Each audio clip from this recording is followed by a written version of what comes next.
Welcome to the Wiskey, Jazz, and Leadership Podcast. Subscribe now so you don't miss a drop of straight talk you can't get anywhere else.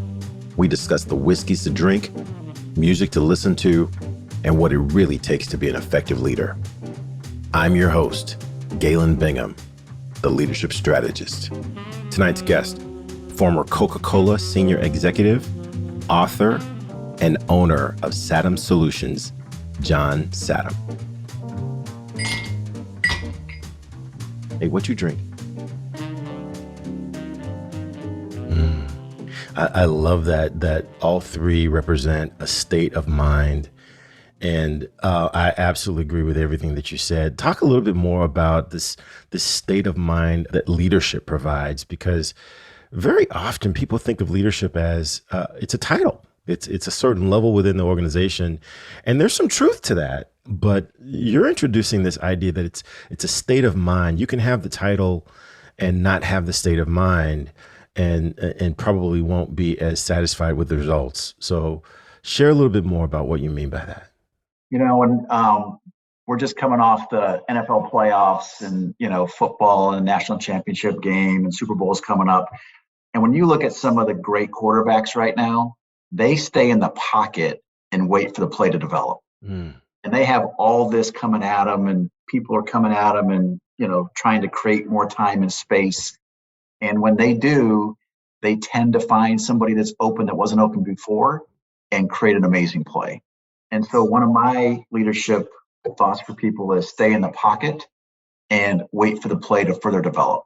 And another thought around that is people would come to me when they want a decision quickly or a point of view quickly.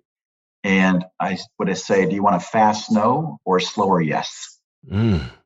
And so it's just this mindset of slowing things down and considering more and bringing more voices into it and giving people more time to think through what their strategy might be or what their approach could be, many times give you a better outcome.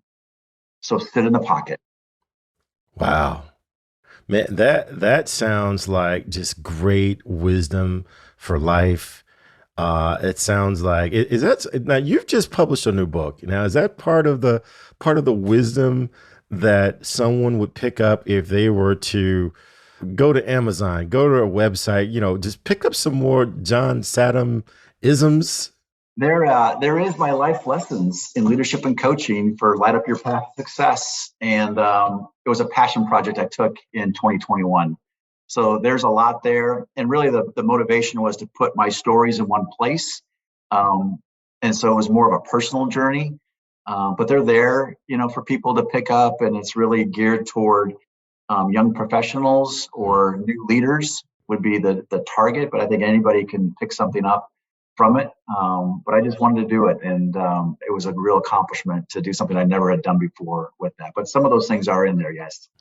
Wow. I mean, so it's really directed towards younger, maybe even first-time leaders trying to figure out what is this thing, right? And, how do I transition from being a killer, knocking down business results to setting other people up for success?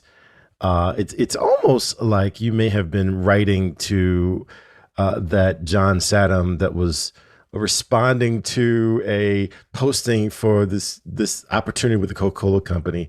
What kind of advice would you give to that John Sattem now? I think it's slow down. That would be a key theme for me throughout my career, whether it's business or personal. It's don't be in such a rush for whatever you think is you're working on or what's next. Really enjoy the journey and enjoy the experience and see what you're going to get out of that experience. So I think slowing down for me is a big thing that I continue to work on. So that'll be a lifelong evolution and journey for me. It's really being grateful for what you're getting to do, and so gratitude is a big element of that as well for me. But I think the biggest thing I tell my 22-year-old self is slow down and relax and enjoy it more. Wow. Enjoy the journey. It's interesting because I'm thinking about one of the last projects that you and I worked on together. At the time, I think you were managing, the central third of the country, and I was coming in trying to help the organization think through specific selling skills, negotiating skills, that kind of thing. One of the things that I think we connected on is how in professional negotiations, one of the tactics that the other side will use is they will try to speed everything up. They will try to create a sense of urgency to try to get you to make a decision that you ordinarily wouldn't make. However, you're saying no matter what the pressures are, try to see if you can slow this thing down because you make better decisions. I think that's a tactic, and you have to evaluate and judge, is it real or not real? Mm. Because sometimes if you don't react to that, then you could lose potentially. But I think one of the biggest things is just asking why. Why is the time frame there? What is driving this? And try to explore that further. Slowing it down usually will create a better outcome. And it kind of depends a little bit where you're at in the negotiation. If it's early on or further along will matter as well. But not being rushed and pushed in anything generally creates a better outcome. Ah, fantastic. Now looking back, now both you and I, we're on the other side of this at times high pressure, heavy responsibility. You're representing one of, if not still, the most recognized brand in the world. So there's a lot of responsibility that comes along with that. Now we're both kind of on the other side. As you look back, what are a couple of things that you said, wow, had I to do that again, I might approach it with a little bit more awareness, because I was right in the middle of it at the time. Are there a couple of things that you look back and you say, wow, that was a great experience. I wish I had, to your point, slowed down and taken my time with? I think one of the biggest things when you have a larger piece of business potentially is, do you really have to be there? Hmm. What is your role really going to be? Ask yourself that, and the team that is it necessary? And sometimes it is, and sometimes it isn't. But I would be more mindful of, there were probably more times I didn't have to be somewhere Hmm. than I did. And I could have been doing other things that maybe had greater value or higher impact. Just really trying to understand that more in whatever that is. I look back and I, kind of was a badge of honor to be traveling and going and see clients or being places. And I wish I had been slowing down more and saying, do I have to be there, or should I be at one of my kids' events more, or Hmm. in their life more? And you never get that back. And so don't think you're so important in such a rush that you have to be everywhere, and really understand, if you're going, why. Wow. I absolutely relate to that. Now that I'm on this side, right? When you're back on the other side, oh, I've got to be there, right? I've got to be at this customer meeting. It's one of the biggest customers in my portfolio. It means we say all these things to make ourselves feel good about our presence. But I love the way you said, take a step back and say, do I really need to be here? Or is there something more important, such as being at my kids' soccer game or baseball game or attending my daughter's play, or, things that you don't get back? Absolutely. That's hindsight, but so it's not always easy when you're in the thick of it. Yeah. Oh my gosh. So one of the things that I know that we share is this love for the significance of mentors and just having people who will help you think through situations, maybe not tell you what to do, but just give you a perspective. Talk a little bit about some of the mentors that you've had in your life that maybe you continue to think about. And I call them my invisible board of directors. Some of the folks on my board of directors I've met, some of them I haven't met, some of them, I've only read about them, right? But I still try to anticipate. Now, how might they approach this? Who are some of the people that you would have on your invisible board of directors? That's funny. It's a section of my book. So my PBOD, I would say my grandfather, my grandpa Sattem, who's deceased, and I still think about him, like, what would he do? And, what advice would he give me? And, someone I really think about and lean into, that experience I had in my life. And then my high school basketball coach, Tom Hall, who's passed away. And one of my regrets is I didn't tell him what a great impact he had on my life after I left. And so one of the things I would say is, if somebody's had a great impact on your life and they're still alive, tell them. or if they're not alive, tell their family. There's so many ways to do it, but just reaching out and saying, hey, I just want to tell me how I appreciate that experience I had with you, or here's what you taught me. Just don't let that go, because you just never know. And then, my wife is, huge part of it. And we have our own consulting company now, Sattem Solutions, and she's the chairwoman. And I joke, I go, well, that's really not changed in the 30 years we've been married. I've always felt like, I've reported to you. So now it's just more official. Now she's got the business card. Yes. And she's the majority owner in our LLC. And then some other people I've had along my business life. Dan Manning hired me back in 1988 and gave me the opportunity at Coke, and saw something in a 22-year-old kid that I, am amazed at. And then he was my boss when I was in Denver for 10 years, and then a peer of mine for my last part of Coke, but just a huge impact, and really looked up to him and went and sought out advice from him. But I've had so many, and sometimes they're formal and sometimes they're informal.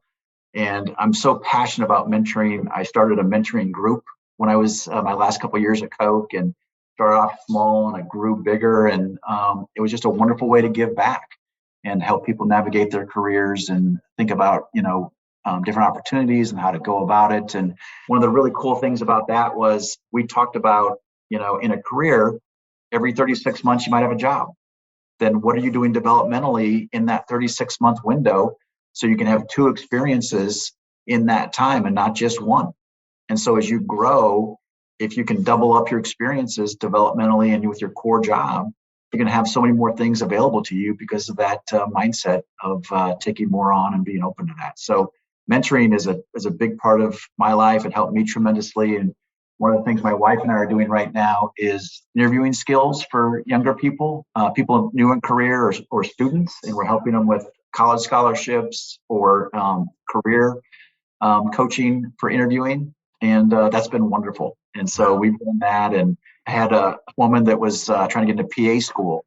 She was 0 for 4 on the interview portion. And so we worked together on how to actually interview and how to approach it. And she got out on the 5th try. To see her smile and see her, get in. And now she's, doing PA school, and just be able to give back in those ways has been really special. Wow. So, I mean, let's circle back, because, a lot of people don't understand that although this is a audio only podcast, I actually get to see the people that I talk with, and to hear you talk about all the experiences that you had at Coca-Cola. Yeah, you present very professional, as you always have.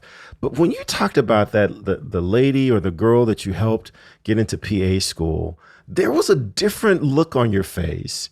And for me, it really does highlight how, to your point, you have to transition when you move out of being an individual contributor to this leadership space where you get excited by a lot of different things than what you would have when you were 22 or 23.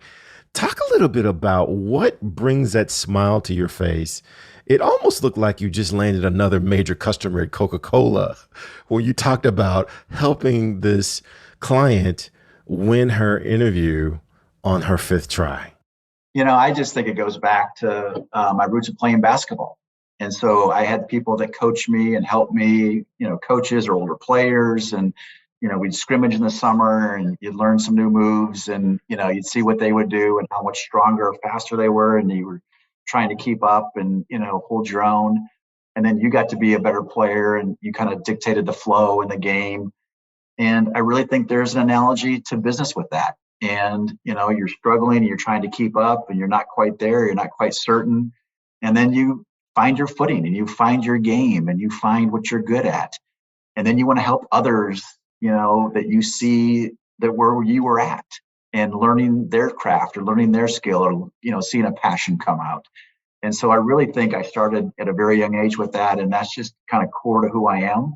And you want to help others that like you were helped along the way yourself, whether it's, basketball or school, or later on, when you have the opportunity professionally to do that. And now I still have that passion with my wife, and helping different people with their interview skills in different parts of the business. So it's also been a really cool transition to be in business with my wife, and seeing where we have complementary skills and where she can excel. And she worked for Marriott for 11 years in sales and HR, and then be able to put those to use again has been a real exciting element for it. And it's been a ton of fun, being able to do that on the next phase with her has been very exciting as well. Wow. Now, hey, now here's a story I remember. Someone telling about you, and I heard this story maybe I don't know 15 years ago, and I never really validated whether this was true or not. This is just something I heard that your dream job, if you weren't at the Coca-Cola company, you could pick your dream job, that you would have loved to have been a stand-up comedian. Any truth to that? Oh, absolutely. And I tried it, and I was so good at it that I stayed with Coke. I went on an open mic night to the Funny Bone with my friend Ricky Salerno, and I got 2 minutes on a Monday night up on stage at the Funny Bone and bombed. I was terrible. It was awful. And I never got a chance to do it again on stage. And I am, in my mind, funnier hanging out with my friends and buddies than I ever would be up on stage. But I tried it and failed. And it taught me a lesson about how hard it is. And then how much more respect I have for comedians and people that can really, tell stories on stage like that. Ah, yeah. Oh my gosh. So there's truth to the story that I heard. I didn't hear about the time on stage. Oh, it was awful. Bomb. Just bomb. So now what are the things what lessons would you say that you've learned from that experience that may translate back to business? One of our mutual acquaintances, another longtime Coca-Cola warrior, Miss Lisa Fay, has actually part of the reason why I'm doing what I'm doing is attributed back to Lisa Fay. So I hope she's hearing this because I get to tell her thank you. But she, went from Coca-Cola being there 100 years to she's a professional speaker and an author, but she spent some time on the comedy stage. And, she just talks about the life lessons, the business lessons that she's learned from her time behind the mic, trying to build a joke, trying to make people laugh. Were there some lessons that you learned from your time going after your dream as a comedian that you think, wow, this might actually help me with this negotiation? I think it's so interesting how, your network can have an impact on you throughout your life. And Lisa's amazing. And I admire what she's done, when she was at Coke and now after Coke and how she's able to translate that. I think really what comedy taught me is to observe what's happening, observe the room, see what's going on.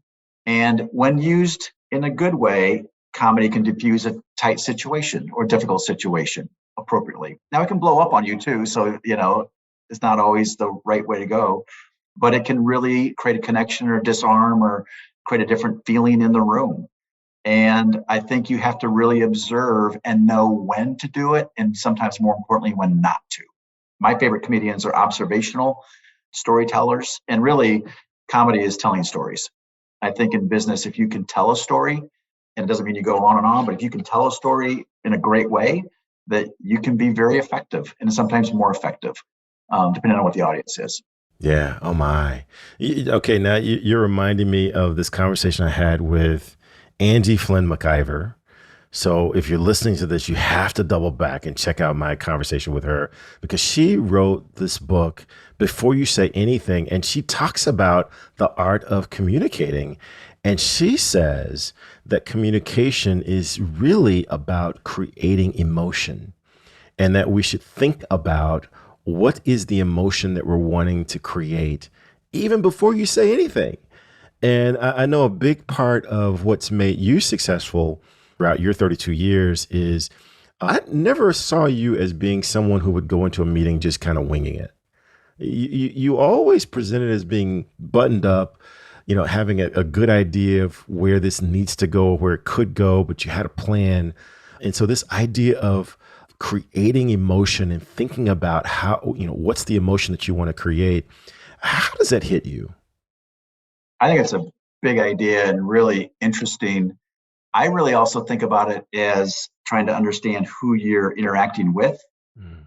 and how they like to receive information. And that is so important as far as their wiring and how they want to see that or experience that. Because if you don't do it in a way that they feel comfortable receiving it, then you just frustrate them. Mm. And so you have to be able to adapt and understand and decode quickly how they like to interact and how you need to adjust your style to that. And I think that's super important. The other thing you talk about, like having a plan in these meetings that you observe with me, one of the things I learned later on in my career was a really important question. Maybe 15 minutes before you end a meeting, ask, what else? Mm. What else? Because then you'll get things in these amazing nuggets of gold from somebody sitting back or somebody that didn't feel like they could speak up. And if you just pause and sit on that question and see what happens and what comes from it, pure gold. So simple, so simple. And I think that it is the simple that differentiates the average from the amazing. And, I'm going to share with you some advice that I can't even remember where I picked this up. But, the advice was you never want to take over a business that's doing well. You never want to take over a business that's already doing well, because if it continues to go well, it was going well before you got here, right? You didn't really add anything to it. And if something happens out of the blue and it doesn't go well anymore, then, well, Galen, what happened? This thing was going well before you got here. Well, I had the privilege, the honor of taking over the market that you had here in St. Louis, Missouri. And I'll tell you, it was the toughest thing in the world because it was going well before you got here. So talk a little bit about legacy, because you have left a tremendous legacy wherever I have seen you go. And I can tell you firsthand that you left a tremendous legacy with customers here in the marketplace. We've shared relationships with some of the same people, both on the bottling side of the business. We talked about you and I both having the opportunity to work with Greg Strauss, who was also on Whiskey, Jazz, and Leadership. How important is legacy with the work that you have done and that you're doing now? Well, I would say this, you took it in a better place and made it your own from when you had it. And so I credit you for being able to put it in a place I couldn't and taking a different approach. And I admire that. And I think, you had these audacious goals, BHAGs, that you talked to your team about. And it was about what's possible and what's out there. And that was different thinking that you, instilled in them. And so I think every different leader and different experience just makes it that much better. So for me, I think legacy is about the relationship with people, Mm. And I really believe that. And it's people remember how you made them feel. Nobody remembers a number. Nobody remembers what year you made plan or what happened there, but they remember how you made them feel. And did you have their back? And did you support them? Did they know you were there for them? And I think that's one of the things, whether it's a teammate or a cross-functional team member or a customer or an industry colleague, whatever it might be, it's how you made them feel and how you approach that. And if you're consistently doing it the right way, then you'll be successful. I really believe that. Oh man, this has been fantastic. I have absolutely enjoyed reconnecting with you. And I think it was at the release of your book, just so excited to see you continuing to do incredibly well, that we just reached out and said, hey, look, let's catch up and let's bring some of that wisdom to Whiskey, Jazz, and Leadership. And I think it took you all of 4 minutes to reply with a resounding yes. Let's find a date. Let's make this happen. And I just really appreciate everything that you've done for the company that we both worked for, but all that you continue to do to invest in people that are coming behind us. Because at some point, we're going to be memories, man. At best, we're going to be a memory. And this investment that you're making in other people, I think that's what's going to last. That's what's going to stand the test of time and multiply. So any final thoughts you'd want to leave our listeners before we toast out? I just want to say thank you for the opportunity. I've had so much fun. I just looked up. I'm like, I can't believe, we've, gone an hour because it felt like, a split second.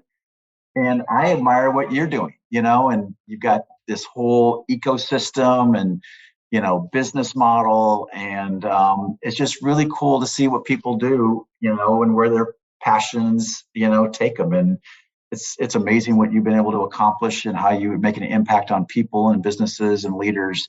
And I just really want to say thanks for having me. And it's really great to connect and see old friends and, spend time with people that you've worked with and respect. And so I couldn't be more appreciative. What I would say is for everyone to continue to build authentic relationships and continue to cultivate your network in a really honest, transparent way. And you never know where it's going to, take you, and be open. And I think just that openness and curiosity will carry you to great lengths and great success. So thanks for having me. And it's been a real honor and privilege to be here, Galen. Thank you. All right, man. Well, hey, we'll raise your Jefferson's Ocean. I will raise mine. And man, again, I just really appreciate all that you're doing. Please continue to do amazing work. Until next time, cheers. Cheers. Hey, it's not too late.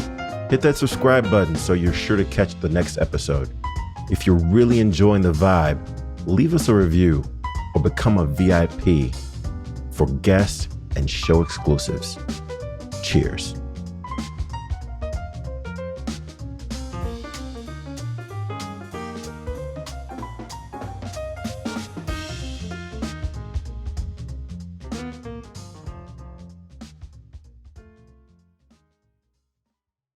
This podcast is a part of the C-Suite Radio Network. For more top business podcasts, visit c-suiteradio.com.